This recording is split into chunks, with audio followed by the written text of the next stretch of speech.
My name is Aram, and my pronouns are he, him. I am the writer and producer of the actual play Dungeons & Dragons podcast, God's Fall. My name is Dylan. My pronouns are he, him, and I'm a physicist from Canada. Welcome to Kill Every Monster.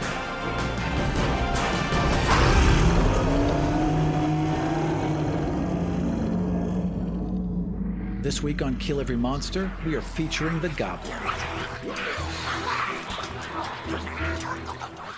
The Monster Manual describes goblins as small, black-hearted, selfish humanoids that lair in caves, abandoned mines, despoiled dungeons, and other dismal settings. Individually weak, goblins gather in large, sometimes overwhelming, numbers.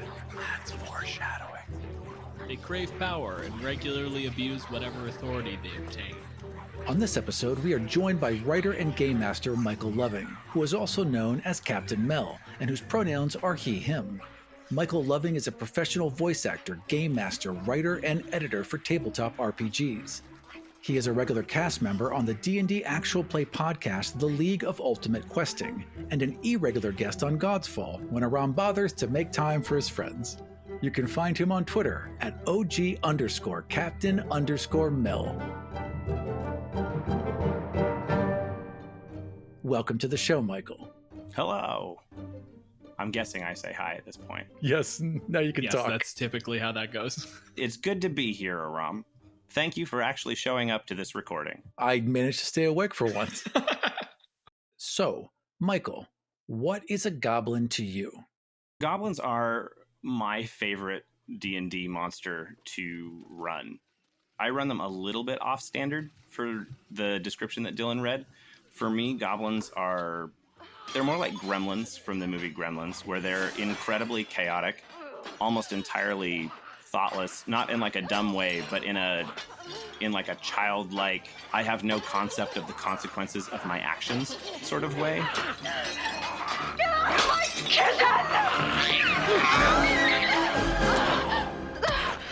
And so goblins will just do anything with no regard for personal danger or the eventual consequences on the environment or the people around them. Mischievous or sometimes malicious glee in just causing a little bit of discord. There always seems to be a prankster element to goblins, and there's just a different level of lethality attached to that. In my games, goblins breed like rabbits, so at any point, like a horde of goblins can just show up, and as a result, they have no sense of self-preservation, either individually or as a culture. Like, it's entirely reasonable for one goblin to just sacrifice another one to do something dumb, like make an alarm by tying a goblin to a door, and his job is to scream when the door gets opened. It's the thing that I think Pathfinder really sort of codified for goblins.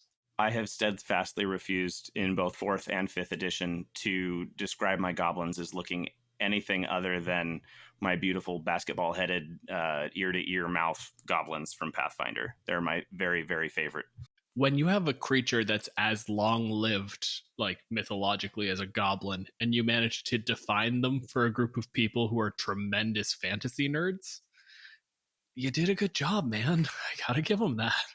The last paragraph of the goblin description in the Pathfinder bestiary, the original Pathfinder bestiary, I haven't played 2nd edition Pathfinder, says goblins are voracious and can eat their body weight in food daily without getting fat. And there's a couple other sentences, but that's like the important thing. So this, the other thing for me is goblins are like pranksters who are always looking for food. That part also ties into some of the original stories of them, because there's this idea that they're house goblins, right? And they live within your home. They come out at night, do certain chores, and then in exchange for doing those chores, they just take whatever food they want and then disappear back into the walls. Harry Potter. Such an honor it is. Who are you? Dobby, sir. Dobby the house elf. There's been a ton of representation of goblins and goblin-like creatures in film.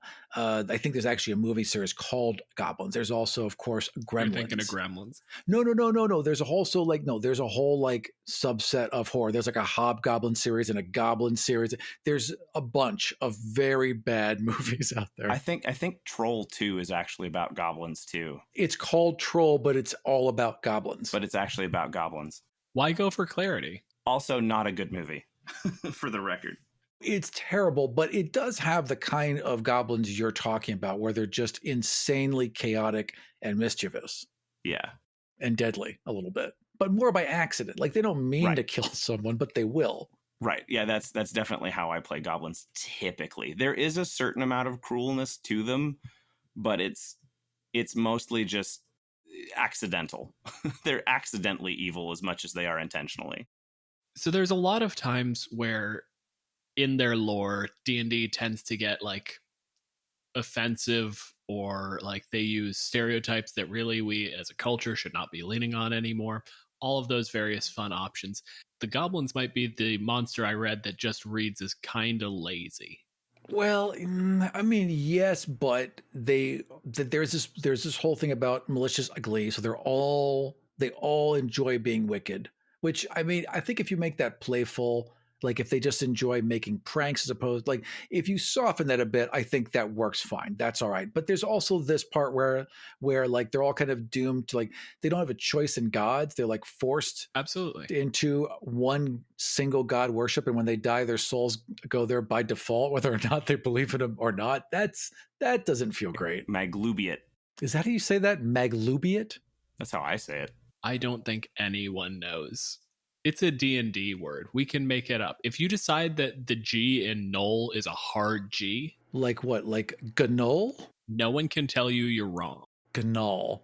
Like Gnull. No, you can't. I could decide it's pronounced Gnull. And no, you can't. No. I did. No, I reject that. Leave this in the episode. Our listeners will learn that they are wrong. We're going to have a poll, and we're going to see how many of you think Dylan is wrong. Goblins in 5th edition are generally kind of written to be murdered, and not even in a way that's like particularly motivated, right? Like the hag, which we'll talk about later, plays off of a lot of really unfortunate anti-Semitic and misogynist tropes, and there's the vampire that has a whole bunch of like horror baked into it to make you want to fight these things. Goblins are just built to be worthless little shits. But they're my worthless little shits. And that's why I love them.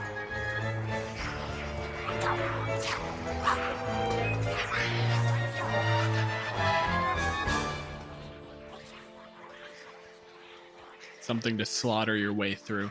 Would that be it? Like you would just invade their lair and murder all of them and take the meager possessions that they have? Is that why you would use goblins?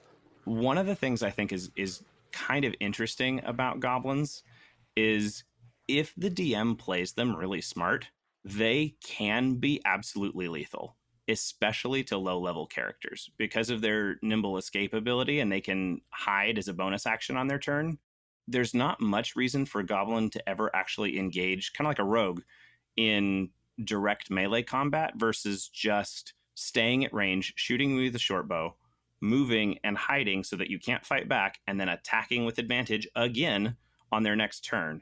And then you've got 14 goblins that are all, well, probably not 14 at level 1. You've got 4 goblins who are all attacking with advantage every turn, can't be counterattacked because you don't know where the fuck they are, and each of them has twice the likelihood of rolling a crit because they're attacking with advantage. So they're almost never going to miss. And if they crit, they're dealing 2d6 plus 2 damage to a first level character, which will kill just about any of them. It's kind of funny that they're like, oh, goblins are first level enemies, because unless you play them totally reckless and dumb, you could play them as being just devastating guerrilla commandos. If they're well trained, they're unstoppable. If they're the goblins you're talking about, then they're kids, so they're not trained. They don't have any tactics. They're just random and chaotic. Right. They don't really take advantage of that ability to its maximum capacity for me, especially against a first level party, because my God. It's legitimately presented almost as the neutral foe. Like they don't have a culture. They don't have a society. They have doing a murder, having some slaves, being dead, and not being happy about it. They actually like pointedly don't have a culture. Like the book makes a point of being like they're cruel and black-hearted. They don't build anything. They just move into like abandoned structures and caves. They have no art. They have no anything like that. Specifically dehumanized little mischievous shits. That's one of the reasons that I play them the way that I do, is to differentiate them from kobolds, which are your other sort of classic low level, because otherwise you've just got two little small sized creatures that live in caves and fight people. So you have to do something to differentiate goblins and kobolds. I think my favorite sentence describing goblins, full stop. There's just one line in the monster manual. Goblins are lazy and undisciplined, making them poor servants, laborers, and guards. Everything about them is shit. There is no reason for them to exist in universe.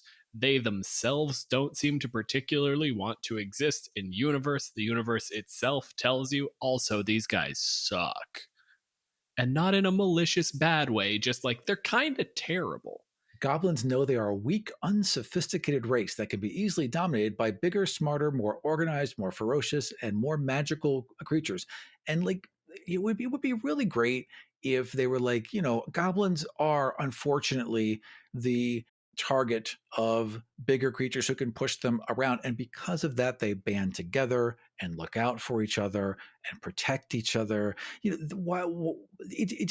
doesn't make any sense that goblins would survive without doing that.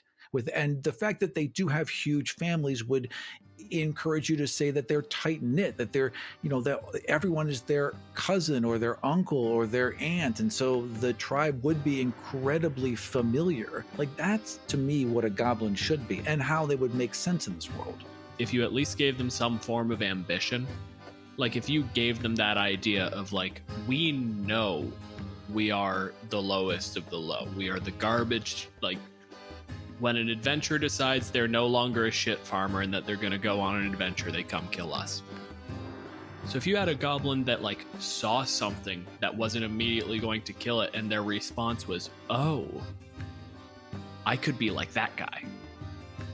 And suddenly you have like, if the hobgoblins don't necessarily need to subjugate goblins. Hobgoblins are like the big, better version of goblins. So all the goblins look at them aspirationally and are like, fuck yeah, no, tell me what to do, sir. I would think that hobgoblins in general would be annoyed by goblins, but if they saw anyone picking on them, they would pick up a club and knock them the heck out. They're like your big brother. They don't necessarily want to hang out, but they will throw down for you if you're in trouble.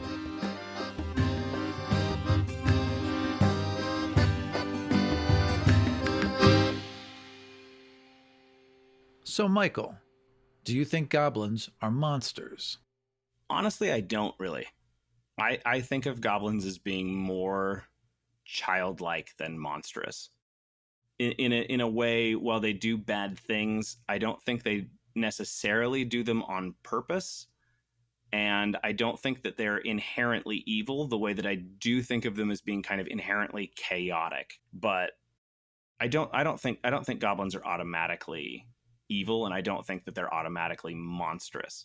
If you judged every child's behavior at adult expectations, they'd all be evil little monsters, absolutely. But they're not. They're just right. They're just children. Right. They're functioning like rats. They want food. They want the shiny thing. They just want stuff. Why would they go up against the guy throwing fire and the big scary axe? Like, I was going to steal a cow, because I've heard that you can make those into food.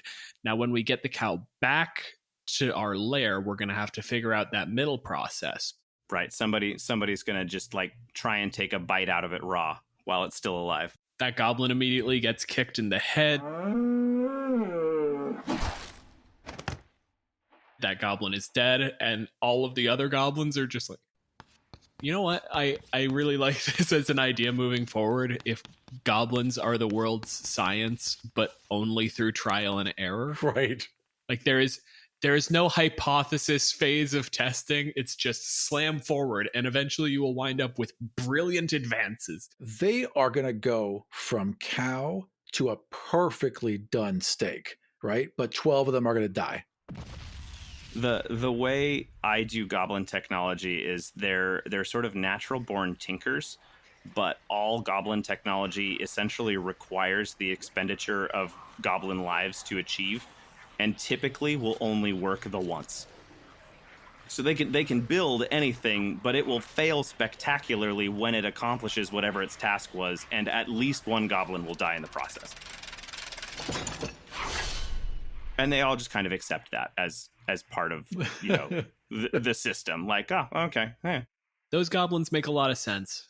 They are narratively far more focused. They're way more coherent to exist in a world, but they're probably less fun.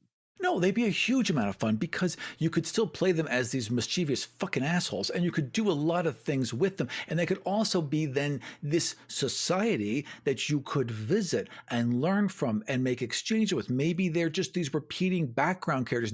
You don't have to fucking kill I know. Wait. Okay. No, I know. Yeah, I know. You don't have to kill every monster. But I'm just saying, you don't always have to kill every monster.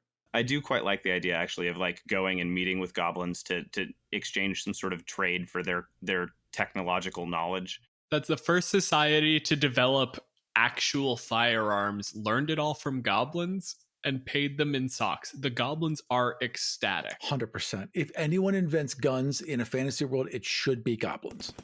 And a lot of them would have died getting there, but it absolutely should be goblins.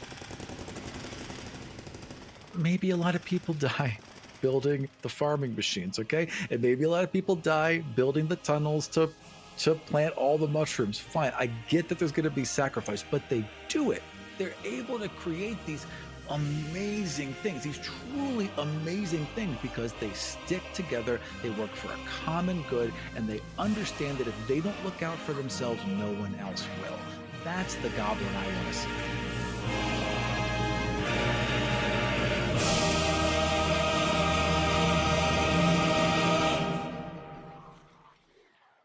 The only thing in Volos that I particularly liked that they brought up was the idea of a nilbog. An evil prankster spirit will eventually possess a goblin that has been treated too badly, and that goblin will ruin your fucking day.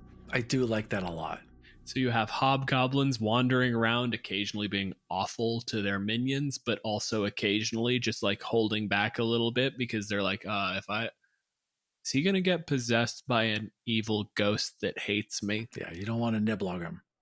Which has inspired the existence of goblin jesters throughout the goblinoid courts, because you have to have one goblin that's just real happy to, I guess, bring up the average. I didn't quite follow that. It doesn't logic. quite explain how that works. So you can just have one utter idiot who's allowed to do anything he wanted. As long as you don't F with him, it's kosher. But like one guy spits on him and slaps him and the deal's off. And then he's instantly that creature. Everything related to goblins works at roughly the same level of cognizance as goblins. So it's if this spirit exists, this nilbog sort of floats through and it sees the jester. Okay. And then just leaves. That's kind of how I read it, was that they have like a ceremonial nilbog that's the goblin jester. We don't need a real nilbog, we have a pretend one now. It's why the inventiveness, the impulsiveness all adds up really well. You want an entire culture and spirituality built around this idea that, like, don't think too hard. One of the things that I like that D&D sort of canonized as far as the goblins are just ridiculous is the Tomb of Annihilation battle stack. The Batiri goblins can like jump on each other's shoulders and become more effective fighting as a pile of goblins. What changes would you make to Dungeons & Dragons Goblin? You mean other than make them Pathfinder goblins again, which they probably can't do for copyright reasons? I would probably get rid of Nimble Escape just because it's too commando-like. If they use it just to run away and hide and be cowardly, sure, but it also means they can be super effective. I would give them something more like a modified version of pack tactics, where if they're fighting together, they get better just by weight of numbers alone. Treat goblins like, say, minions in Edge of the Empire. If there are a bunch of them together, they roll for their attack, and then their damage is increased based on how many goblins are currently attacking. But now they're currently one creature. Yeah. It's a real simple mechanic, and it ties in nicely to the idea that goblins have to work together in order to survive.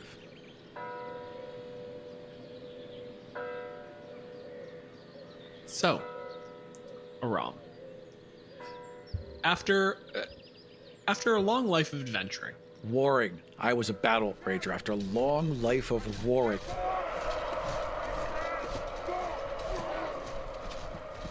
And I am in the Dwarven Union, and I am well set up in my retirement. After a long life of going off to war, fighting these battles, coming back home, you decided you need a little bit of peace and quiet. Enter Milburg. Milburg, so named because there are both a watermill and a windmill. They have not yet figured out how to make a third kind of mill, but they're working on it. The goblins could figure out how to make a third kind of mill. You found this little town. It's nice, it's peaceful, there's a little bit of traffic that comes through now and then, just for trade. But really, it's only enough to sustain itself. And you did the thing you've been waiting to do for a while. You opened up your little brewery. Yes. Tell me how life has gone since retirement. Fivig Face Stomper. Fuck off. Fivig Face Stomper was a battle rager.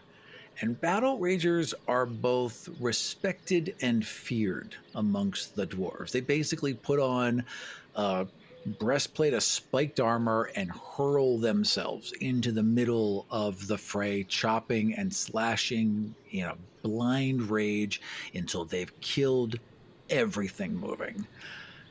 Fivig, in his retirement, is looking to be calm. He has trouble being calm, but brewing beer, being in this small town, walks along the river, these things help calm him. Especially his garlic beer. He has a fondness for garlic beer. He experimented with onion beer, but he really thinks he's got something special with this garlic beer. He's had some issues convincing the locals, but he himself is fully sold on the garlic beer. There is a festival every year right around the harvest, and like recently, due to some droughts, it's been hard to get good ale out here. Just people are kind of keeping their resources to themselves. And at this point, the town has kind of defaulted to, we will try the garlic beer this year. Excellent. Oh, what an opportunity. He has put on his finest. He is brushing his hair and doing his beard, making sure all the little rings are in his beard. He's putting on his old military jacket that doesn't quite button in the front anymore, and his boots are nicely polished, and he just takes a deep breath and looks in the mirror and is like, Fivig, you've got this. Aram, can you describe to me what a battle rager's military coat looks like? Does it have like torn off sleeves? Right. So you think of you know what? It's like an 80s leather jacket with torn off sleeves, and it's got the name of his unit spray painted on the back. And there's big, huge spikes along the shoulders, and then also they took the cuff of the jacket, ripped it off, and then formed a cuff on their wrist with it. There's like some old paintings of him with like a mohawk. He doesn't have the mohawk anymore, right? But he used to have a big, huge mohawk. Also spiked. It was absolutely Liberty spikes. All of this man was spikes. Everything was spiked.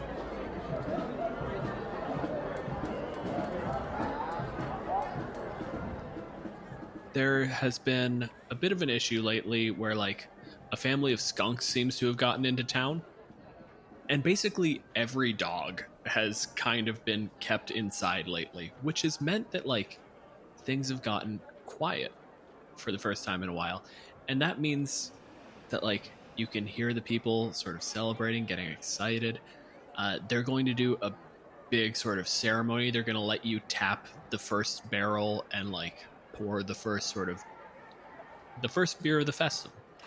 Everyone still thinks the skunks are out. Like, no, that's just the garlic beer. No, that's mine.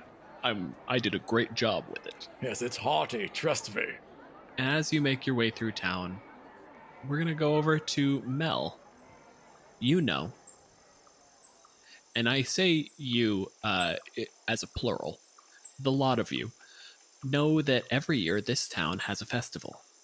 And at this festival, they drink. It's hard for a group of goblins to buy booze. Mostly because merchants assume that you're looting them, which you are. But you know that if you're careful about this, you can take the town's booze, and then you'll have booze. So I want you to walk me through the master plan. Okay. So, the plan has begun already with releasing the skunks in the near the homes of the people with dogs. That way, the dogs get put inside because dogs are very disagreeable to my plans. So, now that we've got the dogs inside, does the town have any, like, guards? No, this is a little fucking nothing hamlet. They've got what they need to get by, and that's about it. Really, the security is a soldier moved into town a while back, but he looks like an old son of a bitch. It's the only reason that they tolerate me. I was able to, like, frighten off someone at some point. I'm highly annoying. No one really likes my garlic beer idea. I make a lot of noise. It smells all the time. I'm rather pompous, but I will protect them if needed. Where's the target? Where's the best alcohol the town has? Are they keeping it at the brewery? Is that where we're going?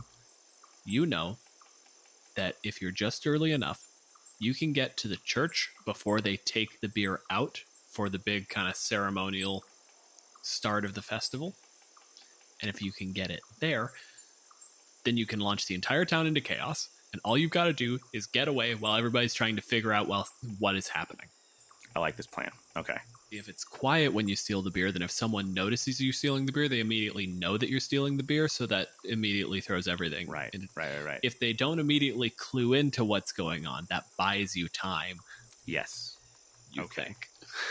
I would All right. also think that Fivig is a bit nervous about today going, well, he's putting on a brave face, but he is very invested here and he wants everything to be perfect. And I do believe he would double check the beer. So while the rest of the town is probably setting up in the main area, he would wave and say hello and then go to the church to check on that beer. Michael, Mm-hmm. you are in the church. How many are in your main larceny? So there's the 6 sort of strongest goblins. Mostly the 6 strongest goblins. A couple of them aren't that strong. Are here because even, dwarven quarter kegs of beer are pretty heavy when you're a goblin that weighs 50 pounds soaking wet. So they need the stronger goblins to move the kegs around, and then we'll figure out later how we're gonna get these out of town. So there's 6 people here. So the 6 of you hear the door open. Blood and spikes. Spikes and blood. Step 1 is gonna be to hide. Axes and stone. Immediately, the 6 goblins just scatter. Like cockroaches. Roll me, let's say, a low, a medium, and a high stealth checks. Okay. Toss their heads until they break. Oh, here we go. Okay, so the goblins who are good at stealth get a 23. The goblins who are relatively average at stealth, 6. And the goblins who have disadvantage because they're wearing armor that gives them disadvantage on stealth checks, even though they're not that bad at stealth, managed like a 9 because I rolled really bad. Fivig, I want you to roll me, or even just, what's your passive perception walking into the fucking church? My passive perception is 14. So you immediately see 4 goblins. Mel, where does he see these goblins? Fivig can see here in the darkness that an attempt has been made to hide. It hasn't gone super well. One goblin has jumped into an open barrel, but is slightly too tall for this barrel, and so their ears are like sticking up out the top. There's another one that looks like it has just climbed into a wood stove. Another one has attempted to duck behind a support pillar, not realizing that putting themselves between the pillar and the wall gives you a clear line of sight to them. The last one pulled a lid off of a barrel and jumped into it, not realizing that that barrel was full of holy water. This church is dimly lit right now. Also, human children, indistinguishable from goblins. And the human children in this village are particularly unruly. They're just shitty kids. He marches up to the one in the barrel and just reaches in and grabs an arm or a shoulder or whatever and yanks him out. Fivig pulls a goblin out. And as a battle rager, you've probably fought quite a few goblins.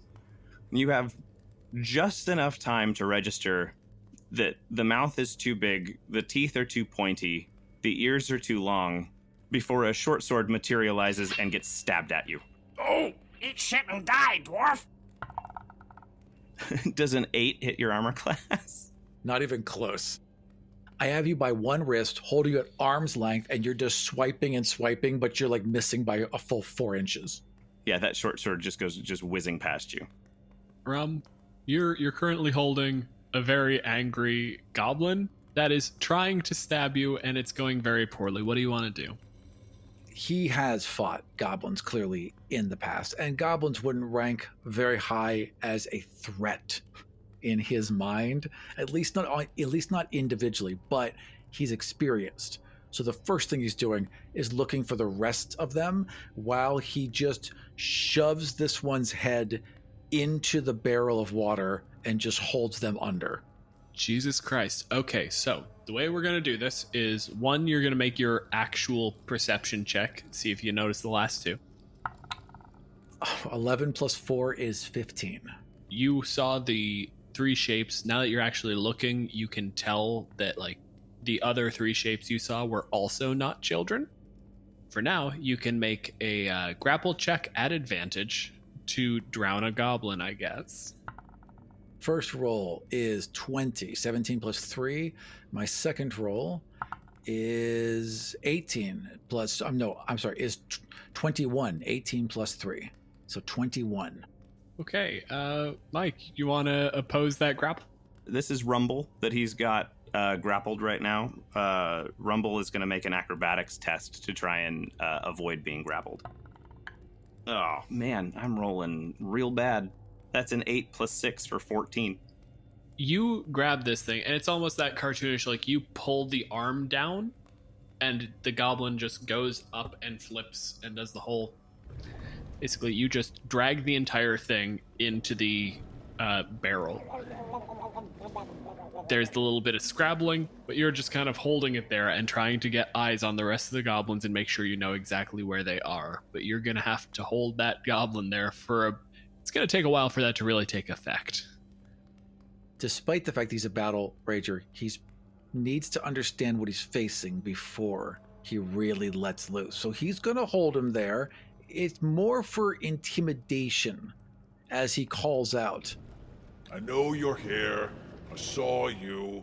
Come out now, and I'll let you live. So, Mike, what I want from you is an insight check. From who? Actually, it doesn't matter. They all have the same wisdom score. I customized their stats. I don't think a single one of them got a wisdom bump. That is a 9.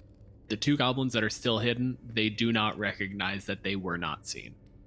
The remaining 5 goblins in the room, what do they want to do as Rumble is held in this barrel? Our goal here is to steal some booze.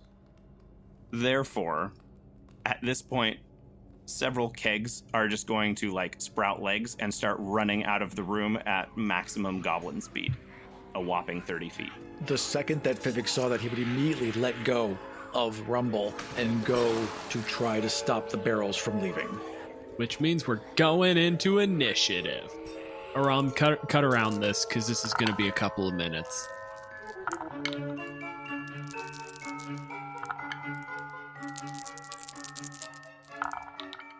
right, let me give you mine. Mine is going to be... Oh my. Well, I rolled a 1. 1 plus 1 is 2. This is true. Good math, Aram.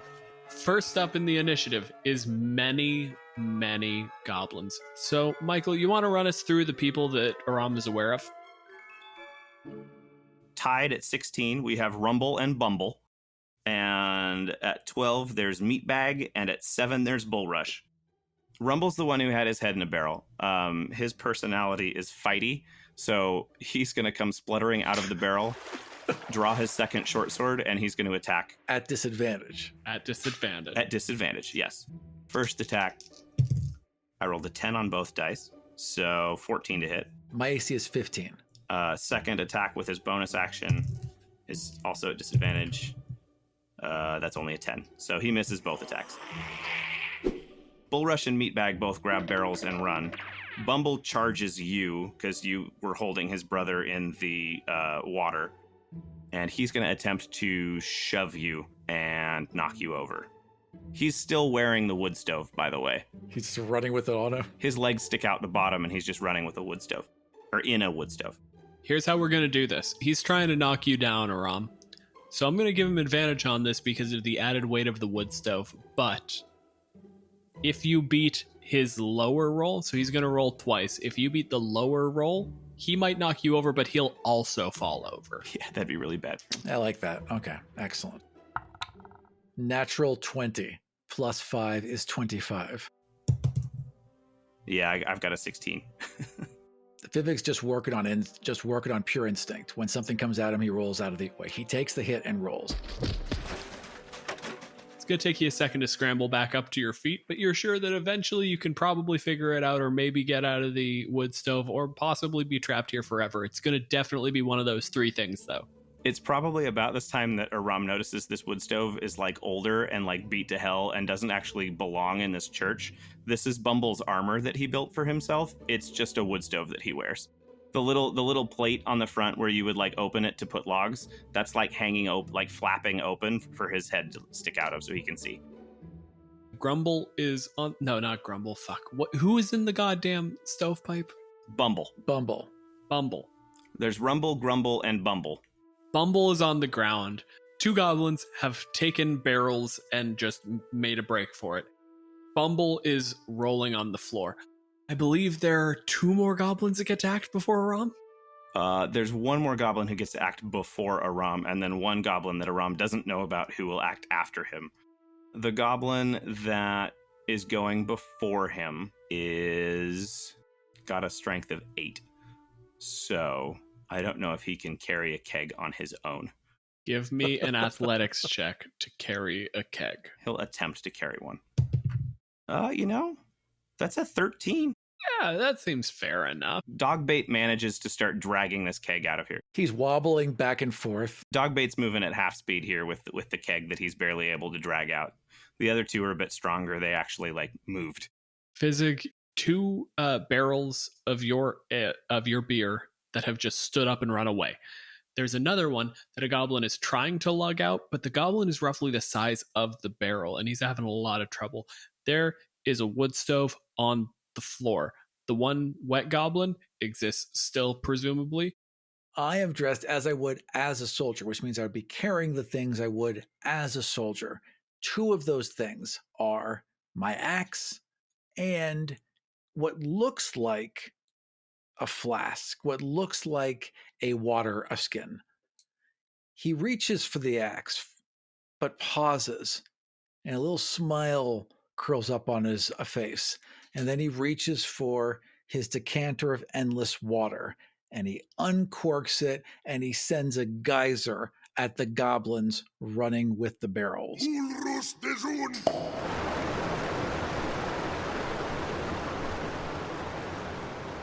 Okay, I'm willing to say that you can probably catch at least 2 of them. How does the decanter of endless water work for this?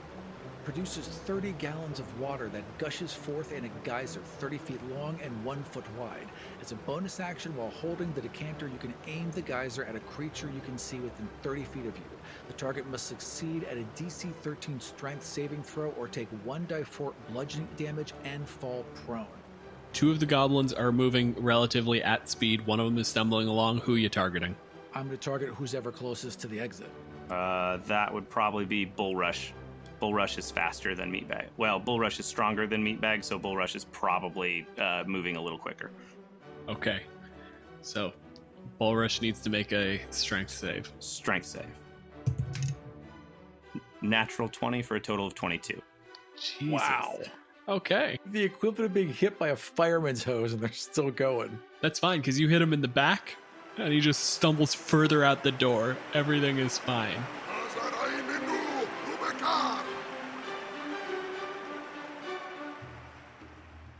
I believe Grumble is the last goblin remaining, unless, Aram, you've got a bonus action or something. That was my bonus action to aim it. It was my action to uncork it, my bonus action to aim it.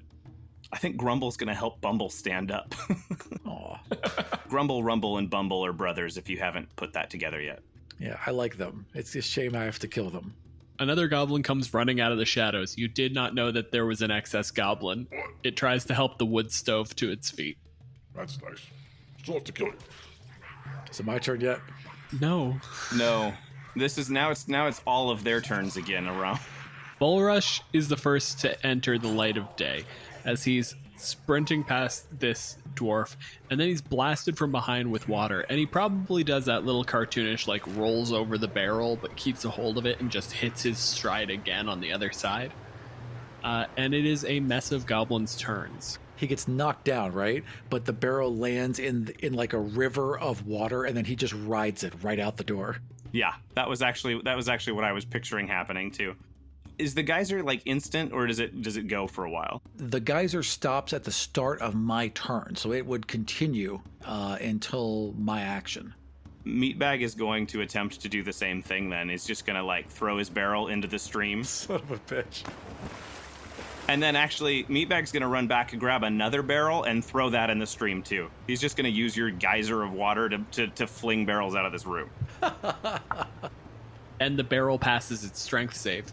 So the barrel isn't immediately like blasted against a wall and shattered. It does just like proceed through this geyser, and everything is more or less fine. And one of the goblins, Ram, runs straight past you again, back into the church towards, I'm gonna say, the remaining barrel. We're gonna have 4 barrels in play. Wait, if they run past me, is it an attack of opportunity? Do you have a weapon out? I'm gonna punch it. I was going to say, can he make an unarmed strike? Yeah, I'd be happy to make an unarmed strike. I'd be very happy to kick this goblin. Yes, 100%. For 1 plus your strength modifier damage? Yes, exactly. So for 4 damage, if I hit, I will punch this. I'm firing the stream of water, and I will kick this little bastard as it runs past me. That is going to be 18 plus 5 is 23 for 4 points of damage. Yeah, Meatbag takes 4 points of damage. Was he able to, after being punched, to grab the barrel and throw it out the room still? So I'm going to say you got the first barrel thrown, and then you can run back to get the other barrel. Okay. So basically you have all barrels are currently in transit. Okay, Meatbag's just grabbed the 4th barrel because his first one went out, Bullrush rode one out, and Dogbait is also headed that direction. I managed to take your legs out, but it just propelled you forward, and you landed on a barrel, rolled with it, and are already running. Like every action I take, even when I'm successful, just seems to help you. Rumble's gonna fight you because Rumble is fighty. That's Rumble's personality, is fighty. I like Rumble. Don't knock my brother over, you jerk. That's not gonna hit you with his main attack. Second attack. Nope. Rumble needs new dice.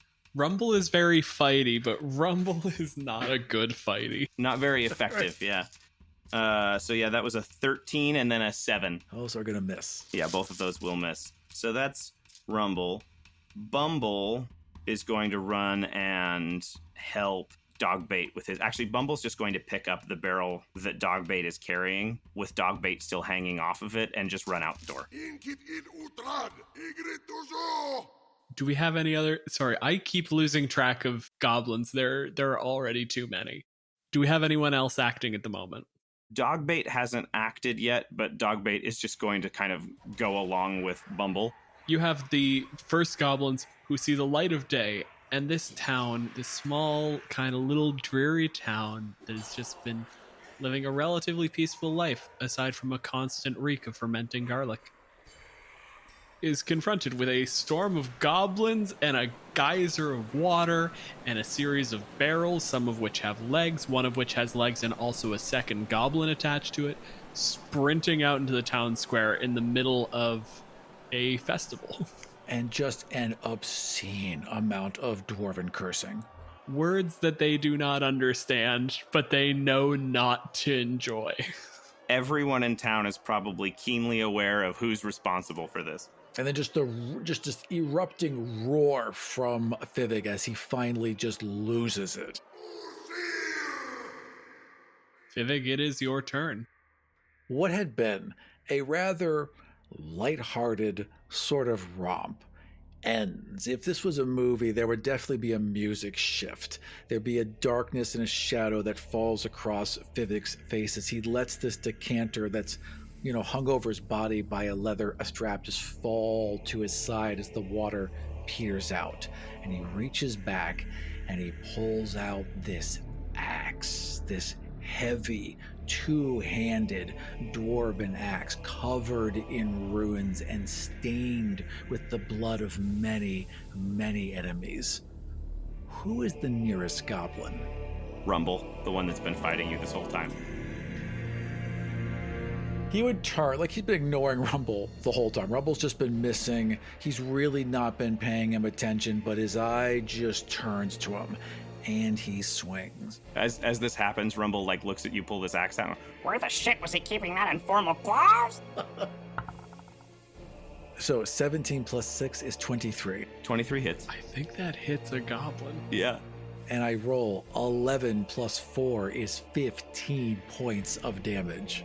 Ram, how do you obliterate this goblin? Yeah, that Rumble is very good, very dead. Just takes the head off. It's just clean. He is not showy, he's efficient. He simply decapitates that goblin.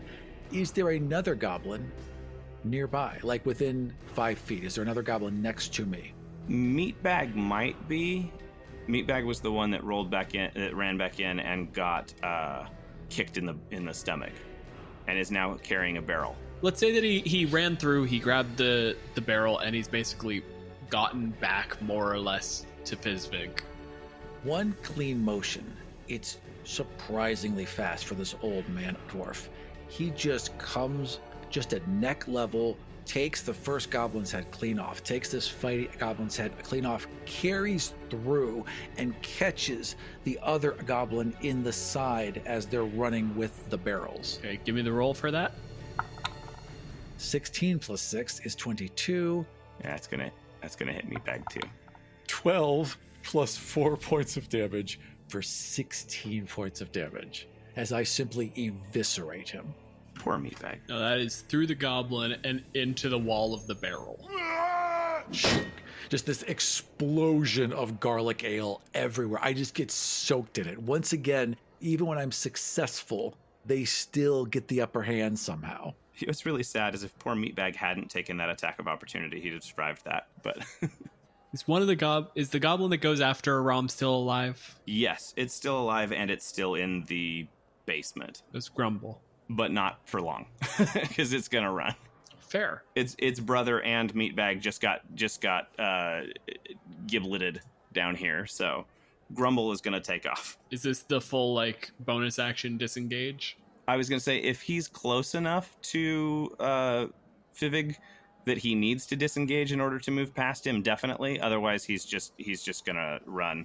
After seeing that turn of events, this heist has just gotten too real. And he gets out into into kind of the main thoroughfare. You can see people are panicking. There are the barrels still kind of trying to make their way down the street, and then you come running out. Do you say anything or announce anything to the other goblins, or? Yeah, Grumble will. You got Meatbag and Rumble both. Bob's dead. We better get moving. He's pretty dangerous. Say la vie, let's go. I always told Rumble he was gonna get hurt if he kept fighting like that. It wasn't gonna work very well. You gotta pick your battles, Rumble, as I always said. Always said it. Yep, always said it. This is like a conversation taking place at like just jogging goblin speed. Well, I think the goblins are kind of congregating in the square. They're all like regrouping now that they're out of the church. And this is a non-militant town. Like, these are farmers. They don't even have stat blocks. So this is a group of people who have just heard tell of goblin raids and are terrified. So you're actually getting a weird wide berth where you're just standing in the center of town with a bunch of barrels going like, oh, this didn't work out as well as it could have. Where the hell is Snails?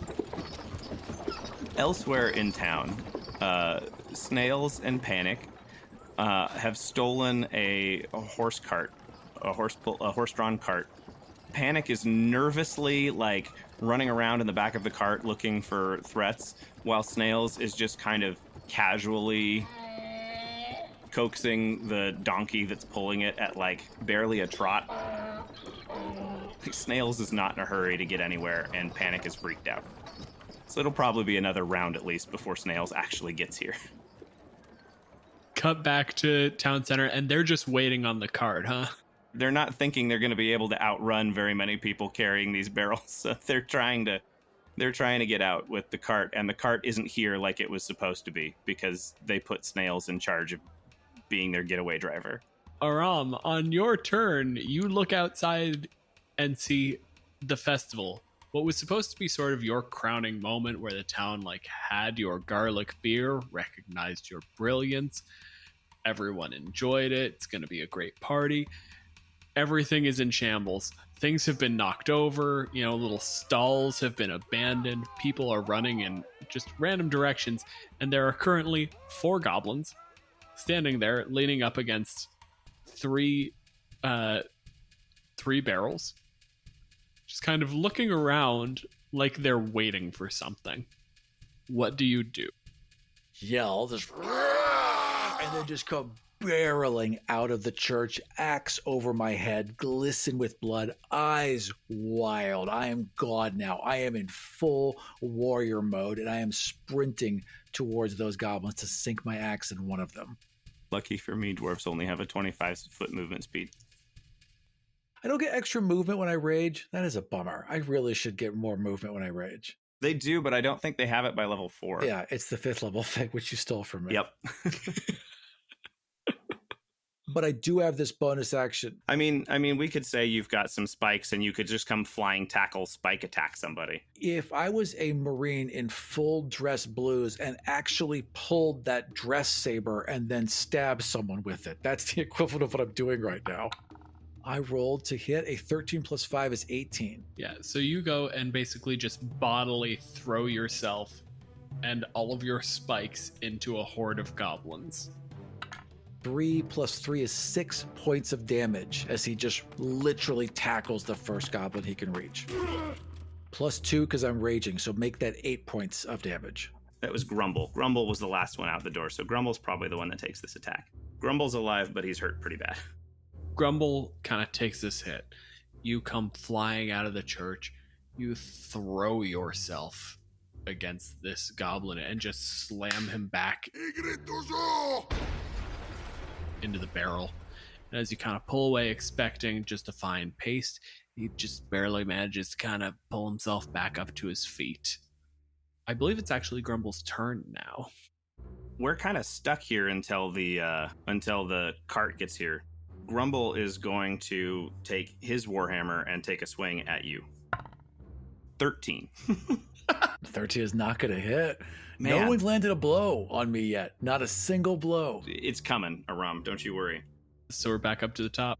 At initiative count 20, I take a lair action.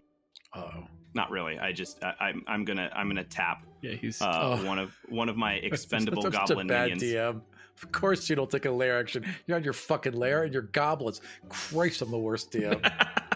I like Aram's momentary panic of like, whoa, the goblins have a lair action in my town. Completely bought it. Yeah. I'm like, oh, here comes the giant goblin cannon. I'm so dumb. All right. hang on, I'm writing down giant goblin canning. Shut up. From the roof of the church behind you, Aram, you hear something call out. I'd look up. Turning and looking, you can see a goblin who is like holding by the collar of their dress what appears to be dwarven woman. She has sort of long, flowing, like curly blonde hair, and What? which hangs over her face. Make a perception check for me. That's going to be a 5 plus 4 is 9. Near as you can tell, this is an actual dwarven woman, not in fact a goblin in a dress. That he would immediately turn and go sprinting towards there to catch this dwarven woman. Like, well, no, what are you doing? When you do this, Bullrush, Bumble, and Grumble are going to make attacks of opportunity against you for leaving their threatened area. Right. That's an 11 and a 5 and a 10. All miss. Every single Jesus one. Christ. Bumble doesn't attack, but Dogbait does, because Dogbait actually has a melee weapon. And he has +4 because he's using a weapon that he's actually good with, unlike the other ones, which gives him a 15 total, which I think actually hits you. That's going to hit. So you finally take 1d6 plus 2 of damage. Hey, it's a 6, so you take 8 and half it, so you take 4. I take 4. Yeah. She just nicked me. Dogbait manages to deal twice his hit points in damage with his scimitar. As you go running off, the goblin on the roof lets go of the woman and she drops. Oh, I've got you. Athletics, I'm assuming. Sure, why not? Natural 20. Natural. This guy comes in like a wide receiver. Catches them and then rolls, but perfectly protects her. He's on one knee as her hair's in front of her face. It's all right, ma'am. I've got you. She flicks her head to flick her hair back, and you can see it's a goblin in a wig. My hero. And she grabs you and kisses you on the mouth. We're now in Bugs Bunny territory, and I 100% approve. There's going to be 2 things that happen here. The first thing is a sleight of hand check. I rolled 2. So the goblin attempts to steal your decanter of endless water that's hanging at your side, fails, and then uses its nimble escape ability to disengage and run after kissing you on the mouth and failing to steal your magic item.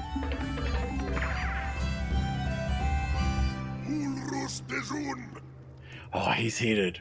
The other goblin, the one that was on the roof, disappears from the roof and takes off as well. Bumble is going to take the dodge action. Bullrush is going to ready an attack to attack you if you get within range. And Dogbait is going to move to the other side of the barrels. Grumble, who you just shoulder rammed, is going to ready an attack to hit you as well. So, Ram, after your grand heroics, it is now your turn. Who is the nearest goblin? Whom is the nearest unfortunate soul? So the thing is, you have 2 options right now. There's the goblin that kissed you. They've run off in one direction. And then there's the goblins back where you left them. The ones that just did the opportunity attack, who are all like assuming full-blown Power Ranger battle stances around these kegs. Mortesh! He roars in rage, turns back around, sees them on his barrels of ale, and charges right back at them and swings. You're going to have disadvantage on this because the lead goblin for that took the dodge action.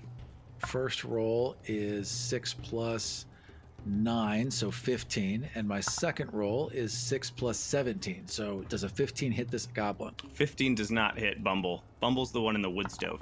15 doesn't hit. Okay, which is good because I rolled a 12. So that would have been 18 points of damage, but it glances off this stupid stove and just drives into the dirt. It's probably really loud, though. He might take like 1 point of thunder damage or something. It's like ringing a bell. Just have him roll a constitution save to see if he's stunned this round or not. It's going to be a DC 10. All right, he rolled a 12. It rings. It's thunderous. And this draws your attention away from the fact that you've just run into range of one of the goblins that just prepared an attack. I think Bullrush and Grumble both, actually. So Bullrush gets a 13, Grumble rolls a 7. So once again, 2 misses with their reactions. That makes it Grumble's turn after Aram's turn. Warhammer, coming at you. It's a 6 on the die. Man. This is unbelievable. They are particularly bad goblins. Yeah, they are. It's because they're also trying to hide behind barrels and each other while they're swinging at you. And a wood stove. At the end of this round, one goblin, fucking placid expression on his face, manages to drive a donkey-drawn cart into the center of town. Snail and Panic have entered the fray. At the top of the round, Bumble is going to pick up one of the kegs and hup it into the back of the wagon. That'll be his action. He will bonus action disengage and then jump in the wagon.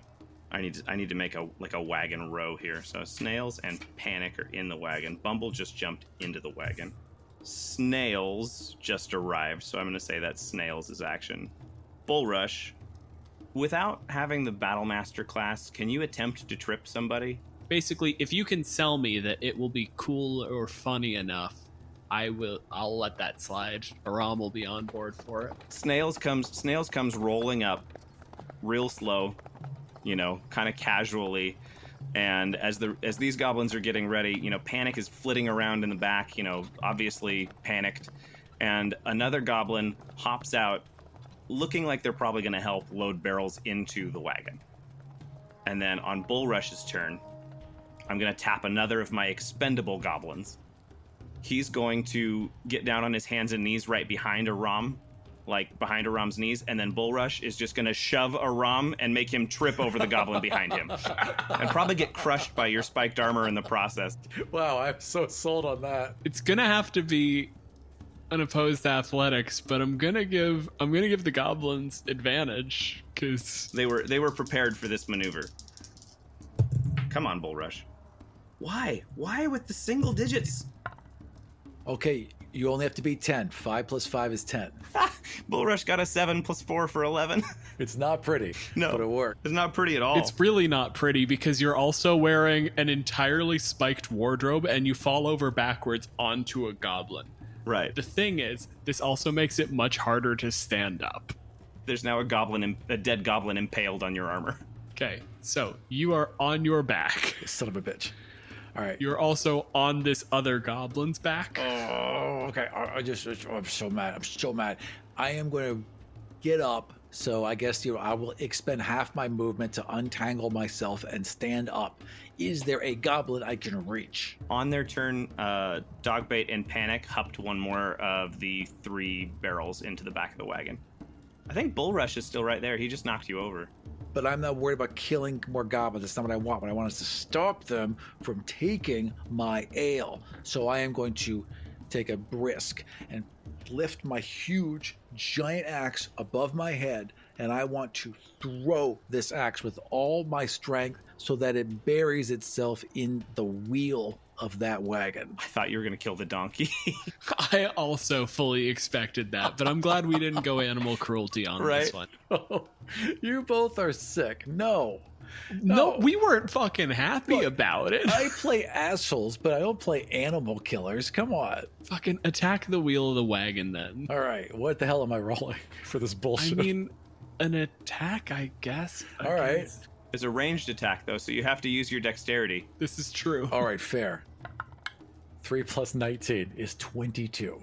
3 plus 19. Was 19 the die roll? Yes, 19 was the die roll. So 3 plus 19 is 22. The damage would be 8 plus 4 is 12. Okay, yeah, that's going to be enough to just... Plus 2, because I'm raging, so 14. It's going to be enough to break through the rim of the wheel, so it's actually... Right. It's not even necessarily that you've broken the wheel to the point where it can't drive. It's that your axe is driven into the ground in the rim of the wheel. So it cannot possibly turn anymore because your axe is actually stuck in as part of it. And then I will move my half movement, like a whole 10 feet. 10 feet. Just stalking stomping forward. towards them. Yeah. Fair enough. I believe it is Grumble's turn now. It is Grumble's turn. There's one keg left to throw in the cart, but the cart has just kind of been immobilized. Grumble's just going to shoot Fivig's back as Fivig walks away from him to retrieve his axe. 15. Hey, Grumble that's a second hits. hit. Yeah, it's the second hit. I hate this goblin in particular. It swings and roundabouts. That's a 1 on the d6 this time for a total of 3, which you have to 1 for your rage.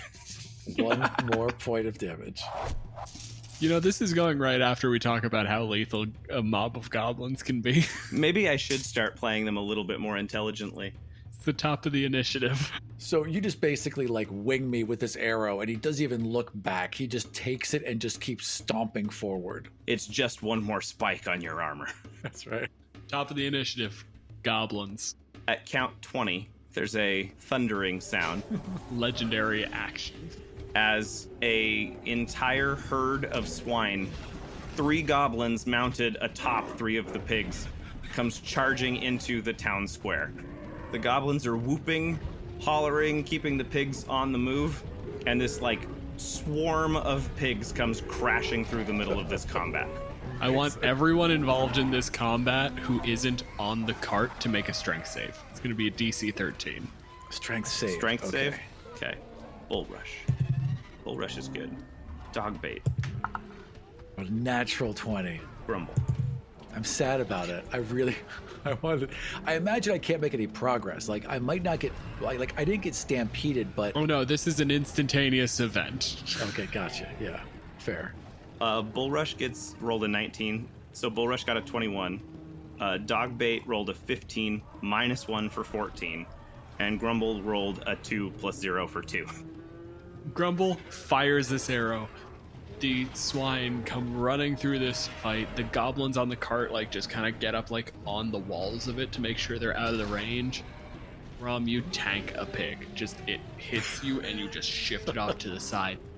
Grumble, just a pig hits his entire body, and there is nowhere he can go but where the pig goes now. Rather than running along. This is just geometrically, there is no possibility for motion aside from where pig brings me.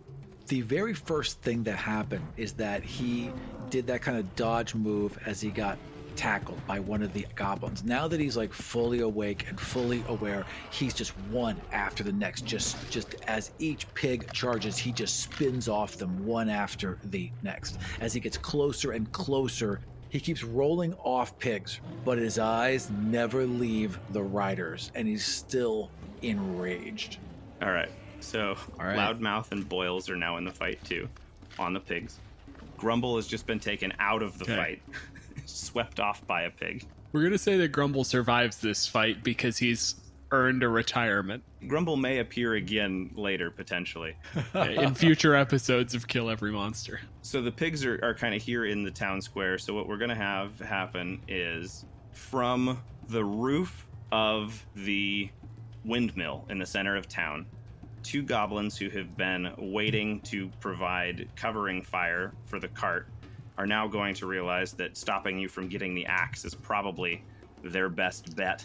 So they're both going to attack, and since you didn't know that they were there, they're attacking with advantage this round. All right, First one is a 15. hit. Just. Second one is a 18 + 4 for 22. Both hit. Yeah. Starting to You're get gonna dangerous. You might have hit like 10% damage. Well, he's a barbarian, so he's probably got quite a bit of health. I need another d8. There we go. 2 crossbow bolts come flying into you. First one does 3 points of damage, halved to 1. Second one also does 3 points of damage, halved to 1. Son of a bitch. Wow. Wow. These dice are fired. All my dice are fired. As a bonus action, each of them will attempt to hide back on their roof. That is a natural 1 for Cracktooth. Doesn't matter. Don't care about them. He's been shot 3 times. He hasn't even looked up from his axe. So Cracktooth got a natural 1. Cracktooth basically tries to like get up to the top and hide behind the little fucking standard issue rooster on the compass thing. Tries to hide behind the wind vane. That's the word for it. There you go. And it just snaps and he just rolls off the side. He lands in a direction that we cannot see, so there is plausible deniability that he's okay. He may or may not be fine. He may have successfully hidden because you don't have line of sight to him anymore. Yeah. Lurker rolled a 3 plus 6 for a total of 9. So Lurker tries to hide behind the spinning, blades of the windmill, but then they keep moving and he's not hidden anymore. Bumble, in his wood stove, spends his entire turn clambering into the back of the cart. Panic and Bullrush are going to hup the third keg into the back of the wagon. Snails is going to shoot Fivig with a hand crossbow. 21 to hit. Definitely hits. Hand crossbow is D6? Yeah, D6. For another 1 plus 2 halved to 1 damage. This is amazing. I talked so much shit about how lethal goblins can be, and then I'm rolling single digits for everything. On Dogbait's turn, which is right before yours, Dogbait is going to, for the first time, actually do something. Scramble up into the wagon next to Bumble, who just managed to climb in. And Dogbait's going to go, Hey, Bumble, why don't you put some of that weight to use? and he pushes him back out of the wagon onto the haft of the axe. And so the full weight of this fat goblin and wood stove just chunks onto the lever of the axe, which I think should free it. Ram, do you have any objection to that just working, or? Absolutely not. That is fantastic. It should definitely work. Pops it out like a lever. It goes into the air, spins a couple of times, and lands like standard deal. We get the camera shot of Bumble's face, and then the axe just lands in front of it. But he's not dead. And then the furnace door flips up and covers Bumble's face up. All right. Boils and Loudmouth both ride around on their pigs, and that's a Rom's turn. I pick up my axe, Yes. and I'm still enraged, so there's no slowing him down. Can he reach a goblin? I mean, your axe landed in front of Bumble. I was going to say, Bumble is prone on the ground. He's marching towards the wagon. He doesn't even look down at his axe as he swipes it up in one movement, lifts it above his head, and brings it straight back down.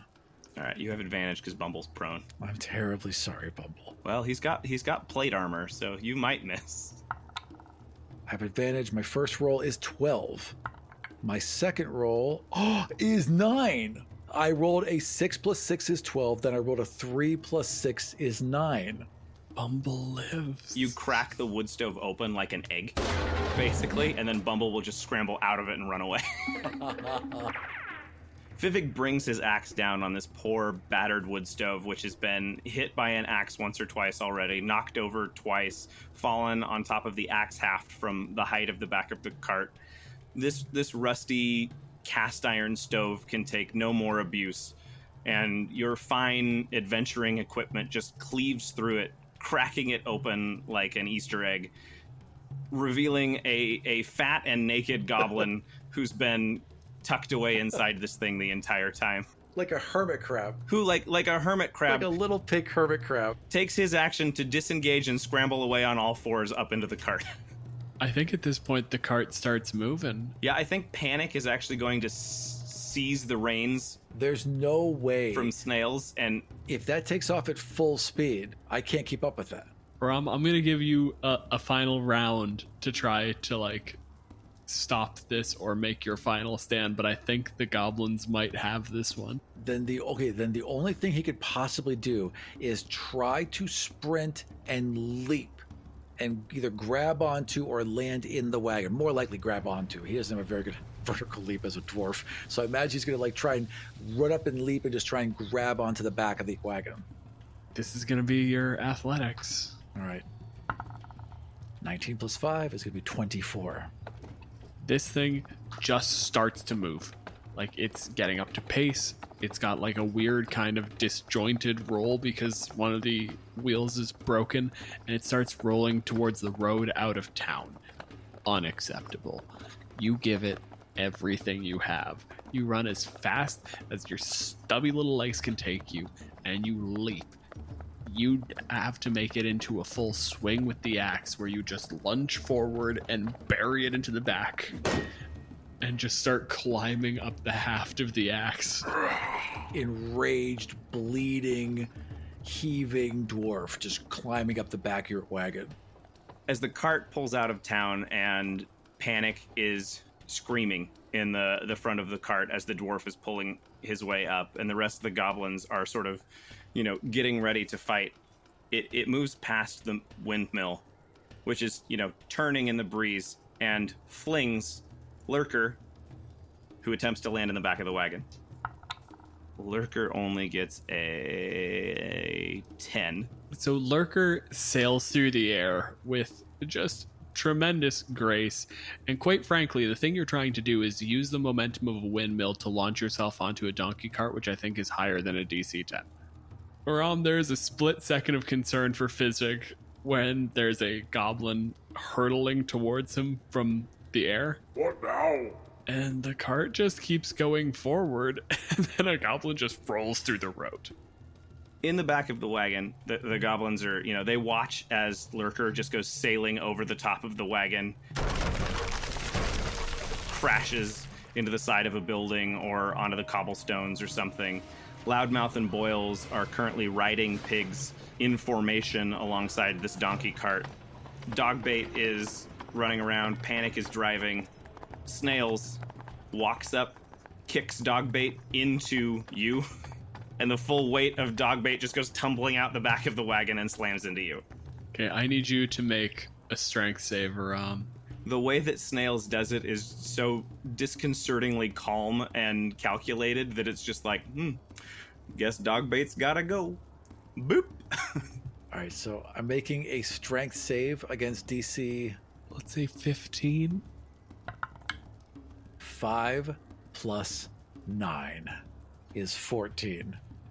Dogbait makes his grand and noble sacrifice. Right. As he tumbles head over heels, lands, I'm going to say ass first on the dwarf. There's a moment where you reach up and try to shove the goblin off, but that throws you completely off balance because now you're hanging by one arm. And now you've finally managed to get the goblin off, and you go to reach back up, and you look over and you see the goblins, all just 4 of them on the back of the thing, just pry the axe loose, eye contact, and release. Just tumbling out. Just fast enough that if you got up and started running, you wouldn't catch it. Yeah, they're gone. Just slow enough to be insulting. Right. The donkey drags the cart, trundling along unevenly with 3 barrels of garlic beer, off to the single most disappointing celebration in goblinoid history. The camera pans down, watching Fivig chase the cart, and you see the water wheel from the mill, which has been severed from its connection, just now floating like a raft, with Grumble just sitting in the middle of it, just kind of tootling down the stream and watching as Fivig chases the cart pointlessly.